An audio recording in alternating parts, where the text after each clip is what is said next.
Itu bisa, mungkin kita bisa lihat pada pasal 232 KUHP ya. Pasal 23. Artinya dia itu mendasarkan pada dakwaan. Pertama dia mendasarkan pada dakwaan, yang kedua segala sesuatu yang segala fakta yang timbul pada saat proses persidangan berlangsung. Nah, fakta-fakta itu pun fakta-fakta yang relevan. Fakta-fakta yang relevan. Hari ini kan sebenarnya semua yang sudah disuguhkan di apa namanya? Semua yang sudah disuguhkan di persidangan itu fakta. Nah, itu disebut sebagai fakta persidangan. Fakta persidangan. Tapi kira-kira antara fakta-fakta itu yang mana yang lebih relevan dengan isu yang sedang diperiksa, itu yang menjadi penting. Artinya, fakta-fakta itu dia harus secara signifikan bisa membuktikan suatu perkara. Cuman dalam case ini kan menjadi rumit nih, menjadi bingung nih, rumit dan bingung sebenarnya. Makanya saya sebenarnya sempat juga diskusi sama Mister G. Ah, kalau dia gini, eksepsi ya, eksepsi. Eksepsi, mungkin kita bicara eksepsi lah. Jadi dulu itu eksepsi itu dia semacam kayak keberatan, dia keberatan lah. Eksepsi sekarang ini dia perlawanan, karena dia udah perlawanan itu dia sudah masuk pada sebenarnya dia udah menyentuh pokok perkara tuh Mister G. Yap. Jadi dia nggak hanya bicara kaitannya dengan formalitas dari dakwaan itu doang, tapi dia juga sudah bicara kaitannya dengan pendekatan material pada dakwaan itu. Makanya makanya kadang-kadang kalau ada pengacara, artinya advokat-advokat yang keren ya Mister J, Yap. advokat-advokat yang keren itu biasanya itu ketika eksepsi itu mereka udah masuk itu langsung masuk pada pokok perkaranya sebenarnya. Nah, karena itulah makanya dalam KUHP baru ini mulai dirubah. Dia bukan lagi bicara kaitannya dengan keberatan, tapi sudah lebih pada perlawanan. Unsur materialnya sudah dimasukin juga. Konsekuensi dari itu, kemarin itu kan pada sesi perlawanan itu kan dakwaan itu langsung dibantah sama si Priyo dan si Ririn itu kan. Ya. Nah, dibantah dengan adanya perlawanan. Dia bilang dakwaan itu salah, saya nggak melakukan A, B, dan C. Nah, makanya sebenarnya kalau kita merefer pada pasal 75, kalau nggak salah ayat 4 atau ayat 5 itu sebenarnya putusan salah itu masih bisa ditunda. Artinya kalau kita ikutin ke KUHP dulu itu putusan salah tuh langsung dibacakan pada saat itu. Tapi per hari ini itu putusan salah bisa dibacakan, bisa diputus bersamaan dengan putusan akhir Mr. G. Oh. Nah, konsekuensi ketika bisa diputus dengan putusan akhir itu dakwaan dinyatakan null and void. Null and void berarti batal demi hukum. Artinya apa? Karena dia batal demi hukum, berarti JPU bisa mengkonstruksi kembali, Pak. Artinya dia bisa mendakwakan kembali. Dia perbaiki dulu dakwaannya. 7 hari bisa diperbaiki dakwaannya. Karena terdapat cacat. Artinya begini, hakim ini yakin bahwa ada tindak pidana. Tapi alat buktinya ini kurang. KUHP baru ya, Prof? KUHP baru. Artinya ini ada tindak pidana nih. Karena apa? Karena ada orang mati, Mr. G. Ya kan? Fakta menunjukkan ada orang mati. Tapi untuk menunjuk siapa pelakunya ini ada problematik. Problematiknya itu apa? Minimum dua alat bukti itu kurang. Kan gitu Mr. J. Nah, jadi bayangkan kalau misalkan hakim sampai pada putusan membebaskan. Dia katakanlah ini putusan dianggap free spark. Membebaskan, perbuatan tidak terbukti. Para terdakwa pada akhirnya diputus bebas. Lah, bagaimana nasib 5 orang ini kan Mr. J? Iya kan? Nah, konsekuensi dari itu nebis in idem. Perkara nggak bisa lagi diperiksa lagi kan? Nah, makanya dalam KUHP baru ini diatur. Itu putusan selah itu bisa diputus bersamaan dengan putusan akhir. Bisa diputuskan bersama. Cuman saya juga nggak tahu kenapa kemarin itu kemudian nggak dipertimbangkan, kok tiba-tiba aja diputus pada putusan selah. Makanya kalau balik ke pertanyaan Bang Koko, sebenarnya ini rumit Bang. Karena dalam sistem hukum pidana kita itu ada satu prinsip, sebenarnya ini teori yang berlaku dalam hukum pidana ya. Itu dia ada namanya negative fatality bias theory. Negative fatality bias theory itu minimal harus ada 2 alat bukti. Nah, 2 alat bukti itu menimbulkan keyakinan hakim. Jadi 2 alat bukti itu 50-50. 50-50. Pertama, kalau seandainya ada bukti, ada minimal 2 alat bukti, tapi hakim nggak yakin, hakim nggak boleh memutus para terdakwa bersalah, kan nggak boleh. Nah, sebaliknya, kalau misalkan hakim yakin, tapi alat buktinya kurang, hakim juga nggak boleh memutus orang-orang ini bersalah. Maka untuk sampai pada putusan menyatakan bahwa para terdakwa secara sah dan meyakinkan bersalah telah melakukan perbuatan sebagaimana yang didakwakan, berarti harus didasarkan pada minimal 2 alat bukti yang menimbulkan keyakinan hakim. Jadi harus ada minimal dua alat bukti, dan 2 alat bukti itu hakim menjadi yakin gitu loh. Jadi sebenarnya pertanyaan Bang Koko ini pertanyaan yang memang yang ruwet, yang rumit untuk kemudian dijawab.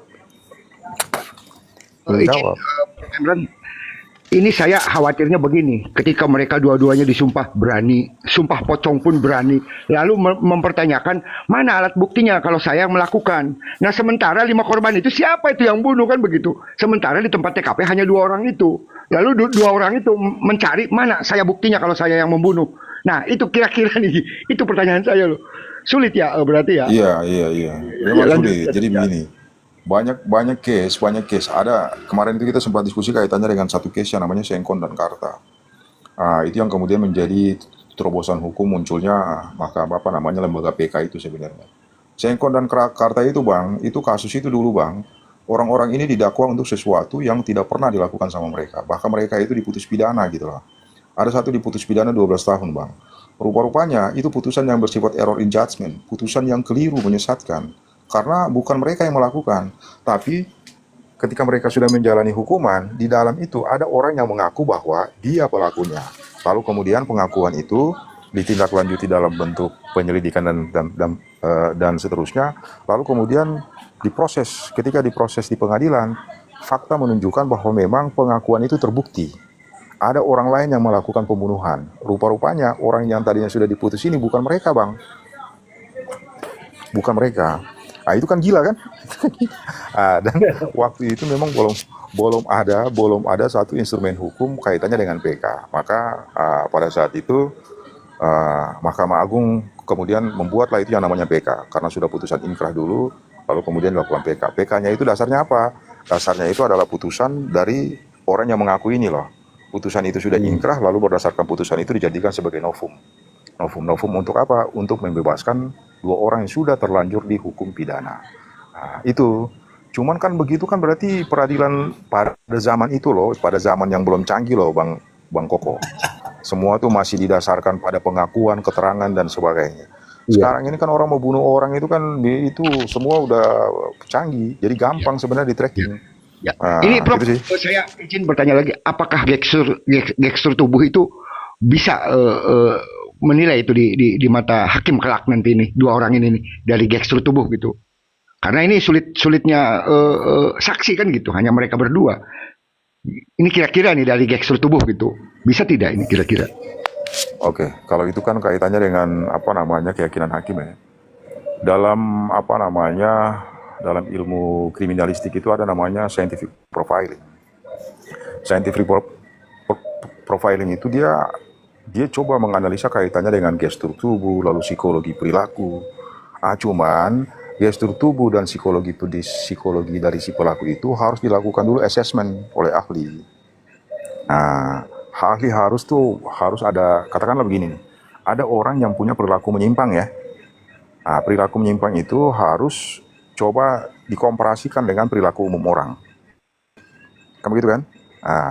Itu. Katakanlah ada orang yang suka berbohong. Ini saya contohkan kayak si Prion. Dia berikan 3 keterangan. Keterangan yang kemudian bikin kita diskusi di sini nih Bang Koko. Itu sebenarnya itu mempengaruhi pertimbangan hakim. Jadi sebenarnya keterangan-keterangan dia itu sebenarnya bukan selain menyulitkan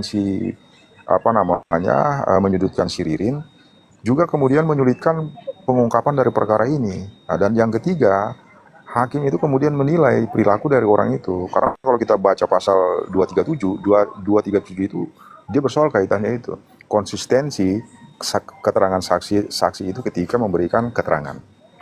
Jadi saksi itu ketika dia memberikan keterangan dia harus konsisten. Tapi dalam perkara ini si Prio itu tidak dihadirkan hanya sebagai saksi tapi juga sebagai terdakwa. Ya kan? Maka itu akan memberatkan dia. Kalau dia hanya sebagai saksi doang, ya mungkin dia bisa jadi artinya didakwa dengan bisa jadi nanti kemudian dia didakwa dengan sumpah palsu kan? Sumpah palsu. Tapi dalam konteks perkara ini kan dia selain sebagai saksi mahkota, dia juga terdakwa. Bahkan keterangan dia itulah yang kemudian bikin perdebatan panjang lebar nih kan. Coba kalau misalkan dia benarkan dakwaan, otomatis kita nggak ngobrol nih Bang Koko. Ya kan? Kira-kira begitu sih Bang Koko. Betul. Terima kasih Prof. Imran ya. Terus nambah host, saya mau nanya ya, Prof. Misal si Ririn mengiyakan apa yang dituduhkan oleh Prio. artinya mengakui ya. Apakah itu Ya. serta-merta keputusan hakim menjatuhkan bahwa Ririn adalah pelakunya atau bagaimana, Prof? Ya, jadi kalau begitu kan sudah ada dua alat bukti. Satu, keterangan dari terdakwa itu termasuk pengakuan. Itu juga sebenarnya alat bukti. Makanya sekarang ini ada namanya plea bergein. Tapi dia prosesnya itu pemeriksaan siapa namanya singkat ya. Nah, cuma dalam case ini, katakanlah pengakuan dia itu alat bukti. Lalu kemudian pengakuan dia itu diperkuat dengan keterangannya si Prio. Ya, berarti sudah selesai. Sudah selesai. Itu. Tidak perlu Lain ada hal kalau pembuktian lain kan? pembuktian lain harus ada. Pembuktian harus ada. Sejarah begini, karena kan JPU itu sudah menghadirkan, artinya dia ketika mendakwa itu kan, dakwaan itu harus dibuktikan tuh. Dibuktikan semuanya tuh. Nah, itu sebenarnya ketika dia sudah menyatakan seperti itu, nanti direlasikan lagi dengan dakwaan. Udah matching apa belum? Karena apa? Karena itu kan didakwa secara bersama-sama, Bang. Nah, contohnya begini. Pria itu menyatakan bahwa cuman Rilin pelakunya. Saya bukan pelaku. Ya, itu juga kan gak kuat. Sementara dakwaan sudah menyatakan ini artinya para terdakwa secara bersama-sama melakukan pembunuhan. Nah, ya kan? Berarti ada kolaborasi di antara mereka. Gitu loh. Jadi selain kalau misalkan si Ririn ini dia katakanlah si Ririn mengakui kesaksiannya si Prio, Pria juga harus mengakui bahwa dia juga pelaku. Nah, dengan begitu dakwaan terbukti, gitu loh. Copy pahit. Saya ingin menambahkan, Ada pengujian ya, Prof. saya ingin menambahkan kopi pahit terkait dengan jika ini kesaksiannya Prio kemudian dibenarkan oleh Ririn, gitu ya. Dan Iya, iya. mereka mereka berarti kan mereka berdua nih, keterlibatannya mereka berdua. Justru ini akan menjadi pertimbangan hakim. Apa? Pertimbangan hakimnya justru melihat bahwa kedua pelaku ini berbelit-belit sehingga menyulitkan proses persidangan. Sehingga hukumannya itu ya pasti dan namanya berbelit-belit ya pasti yang terberat. Kalau menurut saya begitu. Karena apa? Tidak jujur sejak awal, itu namanya berbelit-belit. Atau kalau dalam bahasa sekarang inkonsisten. Ada yang merubah di awal, kemudian mengakui di akhir, kemudian Ririn juga menyebutkan nama-nama empat. Itu namanya berbelit-belit. Kalau berbelit-belit, hakim itu memutuskan juga dengan pertimbangan itu. Meskipun dia mengakui, tapi dengan cara berbelit-belit membuat kita ini seluruh Indonesia bingung. Makanya hukumannya mungkin ya double-double. Bagaimana caranya? kalau kalau hukuman mati ya dimatiin gitu. Bercanda ya, yang terakhir bercanda. Silakan. Itu ya pertimbangan. Jadi pertimbangan ya, Kopia ya. Oke, cuman Bang Er, coba Bang Er tambahkan ini Bang Er. Ini ada siapa dulu ini saya, siapa dulu ini ada Rani. Halo Rani. Oh ya Terima kasih. Rani, selamat malam Rani. Tadi sudah membenarkan saya, yang lain nggak ada, cuman kamu doang. Makasih Rani. Silakan waktumu. Buka mic-nya, buka mic-nya.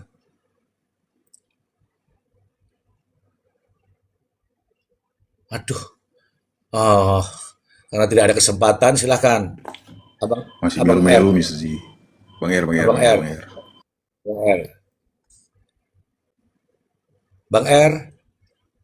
Siap, Prof. Nah, silakan. Saya tetap berpegang pada pendirian saya, Prof, bahwa otopsi merupakan pintu gerbang utama dalam mengungkap suatu peristiwa pembunuhan. Saya ingin bertanya, ini, Prof, jika sebab kematian seseorang belum jelas, lalu apa sebenarnya yang sedang dibuktikan dalam perkara ini? Kan gitu. Nah, satu lagi, Prof, apakah layak seseorang dituduh melakukan pembunuhan sementara sebab kematian korban sendiri belum dibuktikan secara ilmiah? Mungkin bisa dijawab, Prof. Terima kasih. Waduh, pertanyaan memang. Ini bobotnya 2 SKS apa 3 SKS dulu. Mohon maaf nih, Prof. Mohon maaf. Sudah 3 SKS. Siap. Ya mohon maaf. Jangan mengatakan bahwa malaikat sudah mencabut nyawa gitu ya, Prof.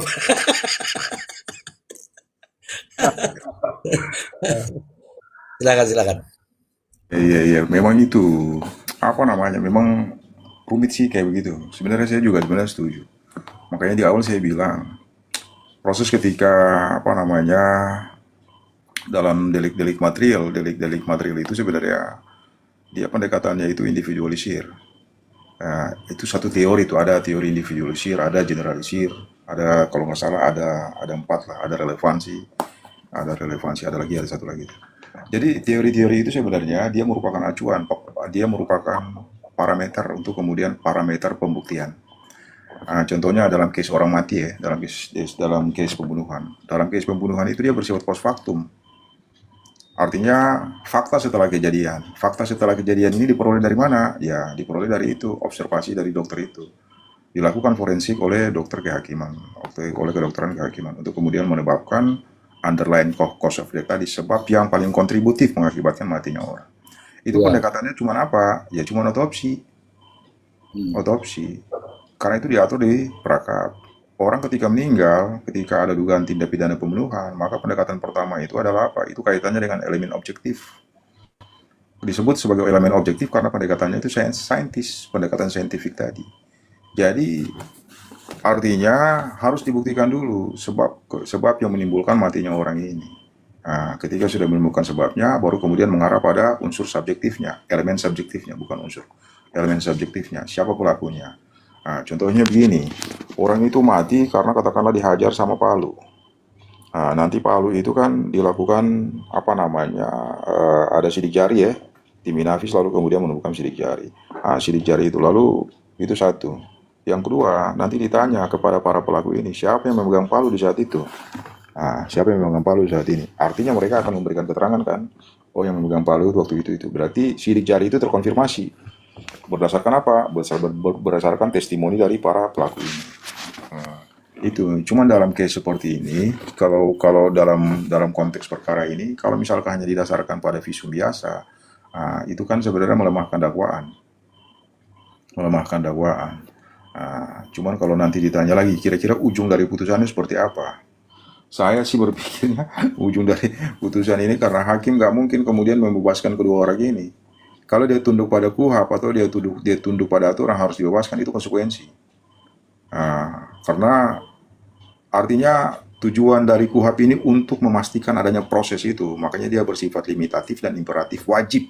Limitatif itu berarti dia terbatas. Kalau dia imperatif berarti wajib mengikuti aturan. Jadi kalau misalkan nih di perintahnya di situ harus berdasarkan otopsi, berarti harus berdasarkan otopsi. Dia nggak ada anomali. Nah, cuman karena proses awalnya sudah terjadi seperti itu, lalu kemudian ada orang meninggal. Nah, ketika ada orang meninggal, kan nggak mungkin nantinya itu hakim kemudian membebaskan orang-orang ini. Ya. Itu sebenarnya menjadi masalah banget. Jujur itu rumit. Itu sangat rumit. Karena apa? Apapun putusannya nanti tetap akan ada perdebatan.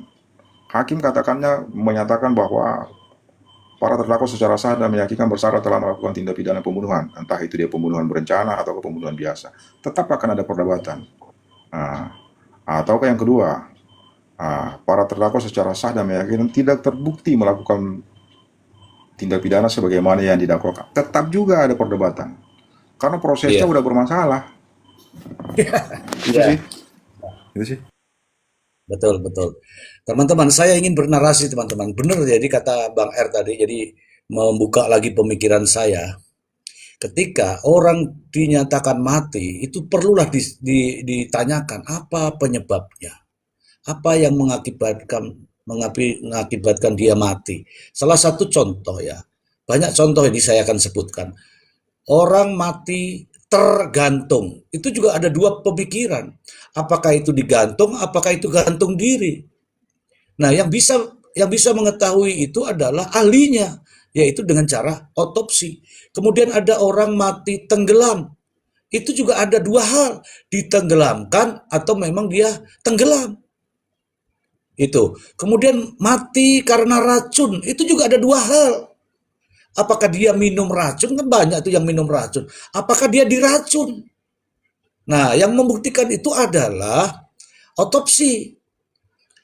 Yang ahlinya yang akan bercerita. Sama juga ada orang mati kena peluru.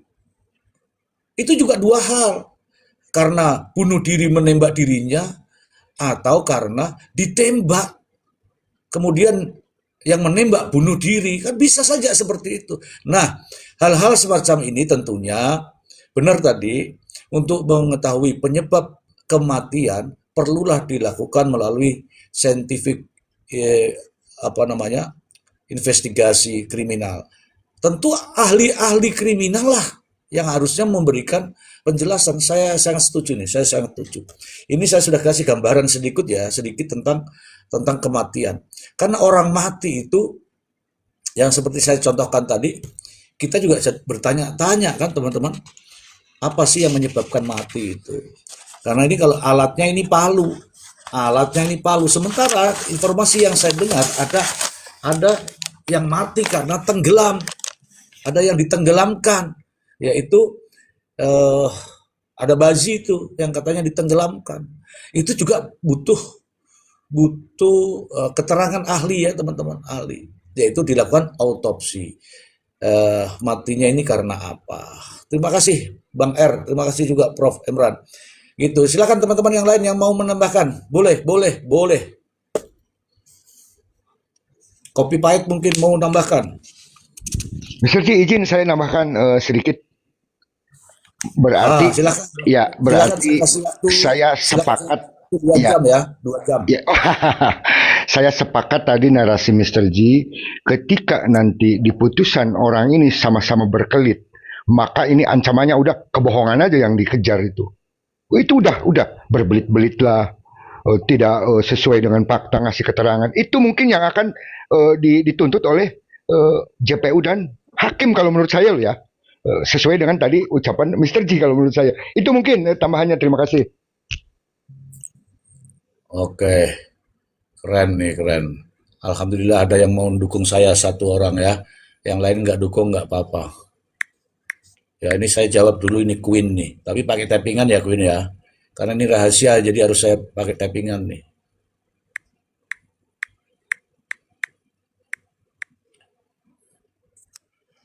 Oke, Queen sudah saya jawab. Jadi terkait dengan apa yang terjadi di Subang kemarin, tidak ada informasi bahwa dilakukan autopsi.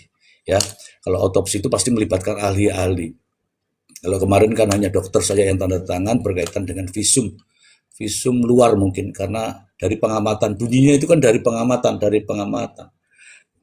Benar tadi kata Bang R, itu harus dilakukan secara autopsi supaya diketahui penyebab kematian kenapa. Ya, teman-teman, karena tidak diautopsi ya makanya kita bertanya-tanya.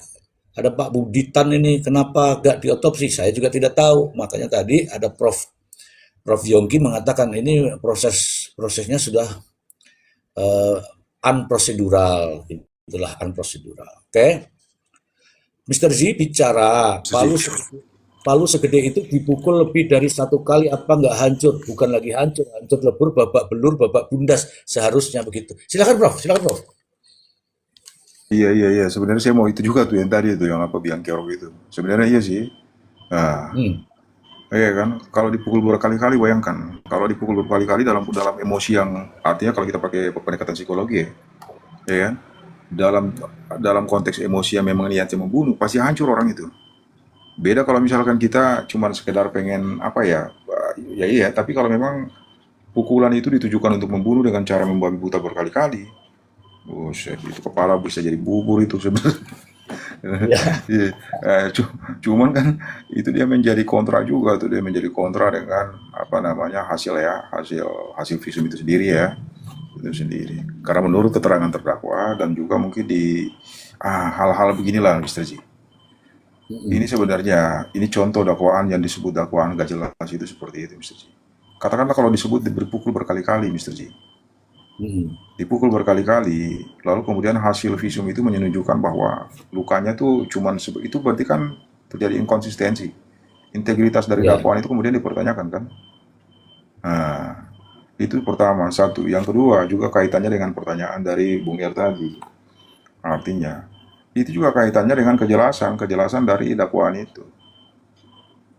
Artinya begini, ketika ada pembunuhan, lalu pembunuhan itu Artinya dasar untuk kemudian menyatakan orang ini mati karena kenapa dan kenapa itu tidak didasarkan pada hasil otopsi. Berarti kan tidak terjadi kejelasan juga di sana kan? Nah, Ya, dakwaan dianggap kabur. Maka konsekuensi dari dakwaan kabur itu ya mestinya putusannya itu ya null and void tadi, niet onverklaard verklaar. Artinya dakwaan itu sebenarnya cacat secara prosedural. Dia cacat prosedural. Itu sebenarnya. Cuman entah kenapa ini kok sampai P21 itu di jaksa peneliti itu masih terima lalu kemudian dilakukan penuntutan. Nah, ini kan jadi problematik kan. Padahal hal-hal ya, seperti itu tuh sebenarnya masuk ke dalam kompetensi dari jaksa peneliti. Ketika dia membaca BAP itu, kalau misalkan setelah dia observasi itu BAP dianggap ada yang kurang, itu kan dikembalikan lalu kemudian disertakan petunjuk. Ini ada yang kurang nih, harus tambahkan ini, alat buktinya kurang nih. Ya kan, harus ya, lakukan ini. Karena konsekuensi dari beban pembuktian itu kan ada pada JPU. Nah, ya, JPU lah yang bertanggung jawab terhadap dakwaan itu. Bukan lagi ke teman-teman penyidik, tapi di JPU. Itu karena tadi artinya kewenangan dominus litis itu ada pada JPU. Akibatnya ketika dakwaan itu dia bermasalah, yang dikoreksi itu adalah JPU. Karena dia nggak mampu membuktikan apa yang sudah didakwakan. Itu sih mesti itu sekalian closing dari saya. Saya izin mundur ya. jangan Paling dulu ada Prof, itu jangan dulu, closing. jangan dulu Izin. Prof, Prof, jangan dulu Prof, jangan dulu sebentar Prof, tolong sekali Prof, saya ini sudah menyusun strategi malah Prof mundur, tolong jangan mundur dulu Prof, mohon maaf Prof, setelah ini boleh Prof.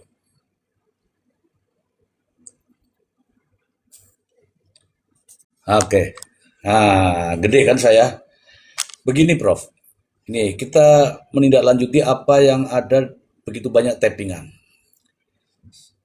Saya mempunyai 2 palu. Kalau ini palu kecil, saya bisa berkali-kali. Bagaimana praktek yang dilakukan oleh Priyo, itu dilakukan oleh Priyo itu berkali-kali di depan majelis hakim. Berkali-kali bisa. Tetapi ketika menggunakan godam yang seperti ini besi, tidak bisa berkali-kali. Saya ini harus punya tenaga full. 1 kali saja saya sudah bengek ini pinggang. Ini saya ya. Ini saya. Apalagi berkali-kali. Ini kalau kena kepala bisa hancur, lebur, babak belur ini. Tuh ya teman-teman ya, ini palu. Mungkin ini yang digunakan. Sejenis ini gitu ya. Tapi ini kalau kena begini, ini hilang separuh langsung itu, tidak dikenali lagi. Tapi kalau ini ya mungkin bisa berkali-kali. Dan satu kali kena itu, kita pasti berteriak. Tidak langsung diam, tidak. Pasti berteriak. Setidak-tidaknya. Terus yang terakhir, Prof, saya ingin bertanya sebenarnya. Ini orang yang didakwa ini atau tersangka pada saat itu di polisi adalah pelaku kejam, dua-duanya, katakanlah seperti itu, karena sesuai dakwaan itu keduanya adalah pelakunya. Itu kan harusnya selain pemeriksaan polisi, penyidik juga harus dilakukan, kalau nggak salah ingat itu, karena ini kekejaman yang sangat luar biasa, haruslah dilakukan psikologi klinis lah. Orang-orang yang sehingga apa yang alasannya apa untuk membunuh itu dituangkan dalam tulisan. Tulisan itu karena yang menulis adalah ahli, maka bisa dijadikan alat bukti di persidangan. Saya kira itu Prof. Mungkin ada penjelasan sekaligus ditutup Prof. Silakan Prof. Iya. Jadi memang ya saya sebenarnya setuju. Dalam ilmu kriminalistik itu ada namanya scientific profiling tadi. Jadi dia memprofiling profil dari perilaku dari para tersangka pada saat itu. Jadi itu bisa dengan 2 pendekatan. Satu pendekatan psikiatri, yang kedua itu psikolog. Tapi kedua-duanya itu harus berdasarkan asesmen. Jadi para tersangka ini itu harus ada beberapa kali pendekatan. Ada jeda waktu gitu loh. Ada waktu untuk kemudian para ahli itu melakukan asesmen terhadap perilaku dari para tersangka pada saat itu. Untuk kemudian dia sampai pada kesimpulan yang akan dikonstruksi dalam bentuk alat bukti surat kan, Nanti alat bukti surat itu kemudian juga nanti dijelaskan juga oleh ahli-ahli yang tadinya dia diperiksa, lalu hasil asesmennya itu dituangkan dalam bentuk alat bukti surat, lalu dia pun kemudian hadir di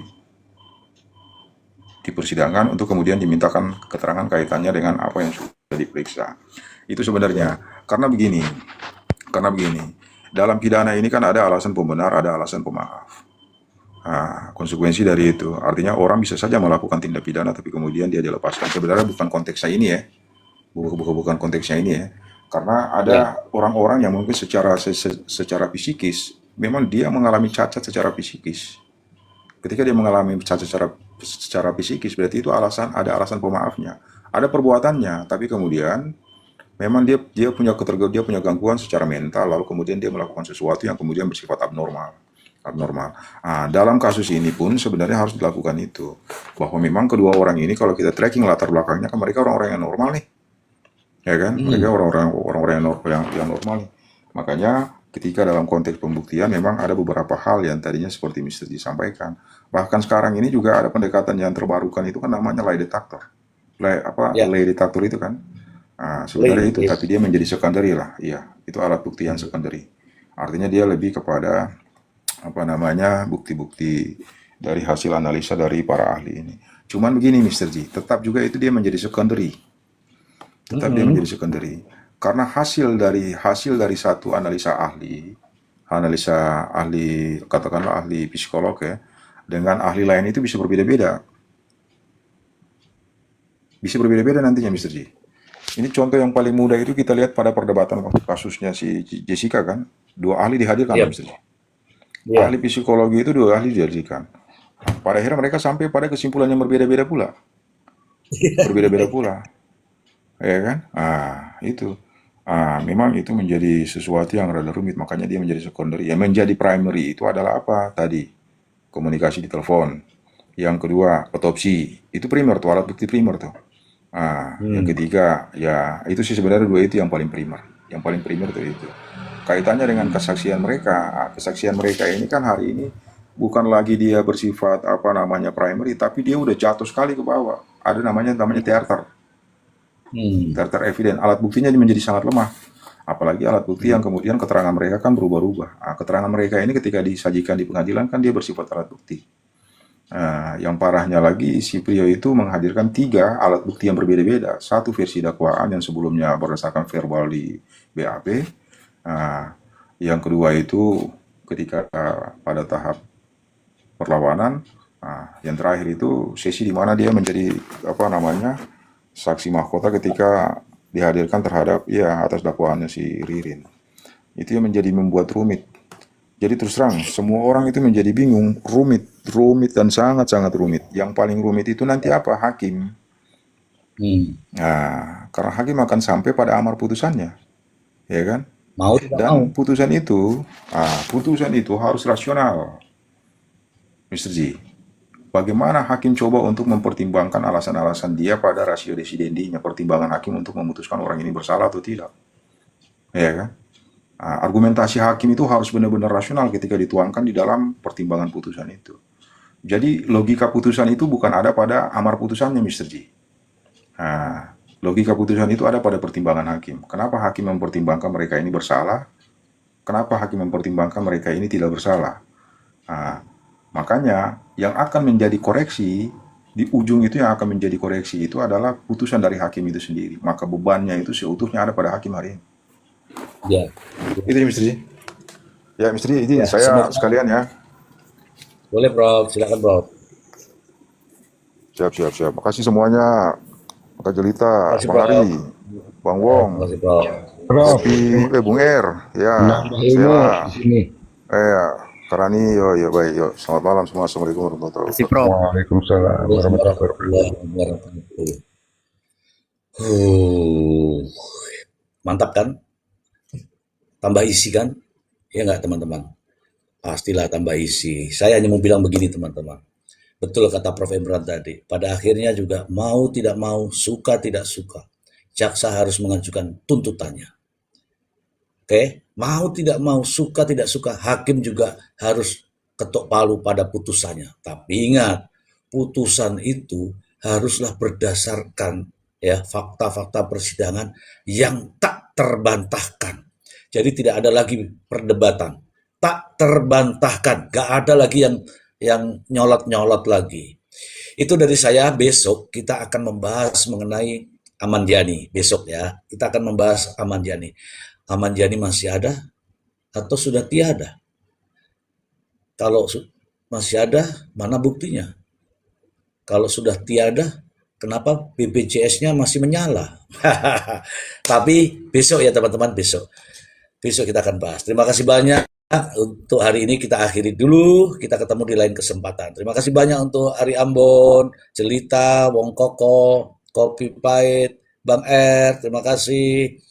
Sela Pertiwi, Rami Amru, silakan. Saya mengucapkan terima kasih untuk yang ada di bawah. Terima kasih banyak atas dukungannya. Terima Assalamualaikum warahmatullahi kasih wabarakatuh. host. Waalaikumsalam warahmatullahi wabarakatuh. Terima kasih Mas Suji. Alah, dari tadi diomongin nggak ngomong-ngomong. Silakan, Rani Amru, pendapat Anda. Orang ngomong, pas ditutup, makasih Mr. Z. Aduh, Amri. Aduh, oke, bye-bye. Aduh, Amri.